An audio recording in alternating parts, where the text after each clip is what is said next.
buddy, an answer a day keeps the questions at bay. At least that's what the doctor told me. What doctor are you seeing? I have not gone recently.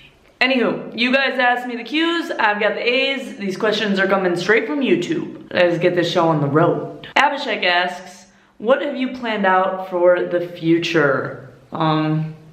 Nothing? No, sorry, I'm just kidding.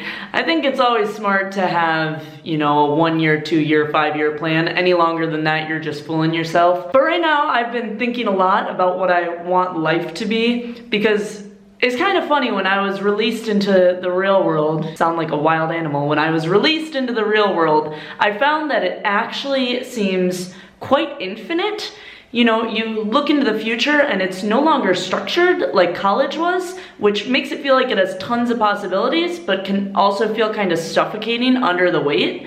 So I really tried to define what it is I want to structure my life around. And those are 3 areas: politics, engineering, entertainment. So I think I'm planning on staying in Munich the next 2 to 3 years, and I'd like to get my master's degree from TUM. That would start in October though, so before that, I'm really trying to find ways to build a community around me, because traveling by yourself can be like uber lonely. I'm thinking on top of my German classes, I'm probably gonna start doing like guitar lessons, or this morning I just applied for the Founders Institute. So if I'm accepted to that, I'll try and grow a company in the first 3.5 months of next year, and if I'm not, you guys will never hear about that program again. Casual.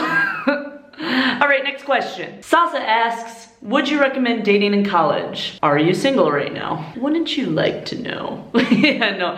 But as far as dating in college goes, I would say yes, definitely do it. So I've always believed that relationships are gonna hold an immense amount of power over my happiness.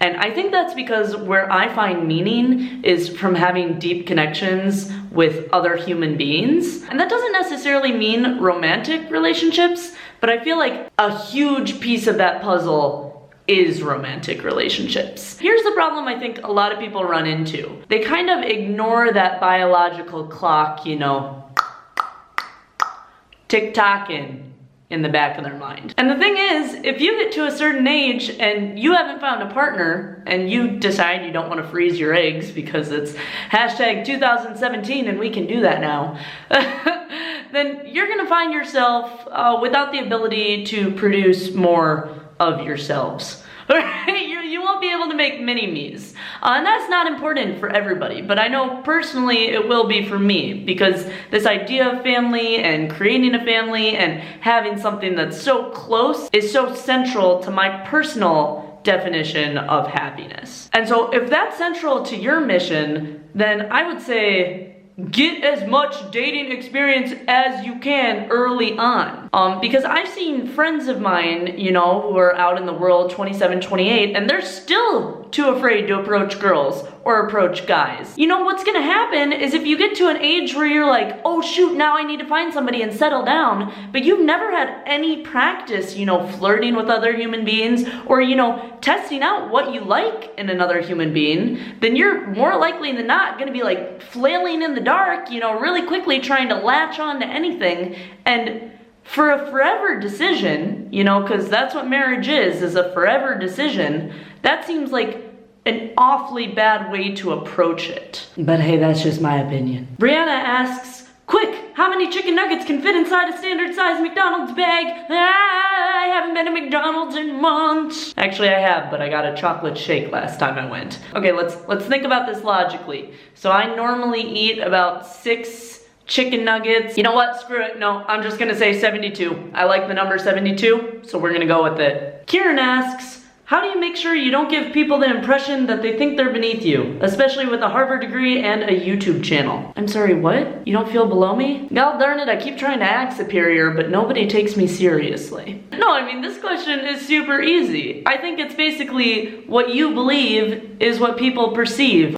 Yes, Dr. Seuss, preach. But no, seriously, whatever you think in your own mind is more or less gonna be the vibe that other people get from you. So the reason I don't come off as thinking of myself as better is because I literally don't. Cameron asks, Do you think it's bad to love attention so much, but not to the point where it hurts or annoys anyone else? No, absolutely. I think it's completely natural. I think we all have this craving to want to be seen or heard or noticed. The problem is when that need for attention actually comes from a gaping hole you have inside yourself, right? Where it's actually just a desperate cry like, please somebody see me because I am not confident in myself. Even having hundreds, thousands, millions of eyes on you will not fill that hole. The only person who can cement that thing up is you.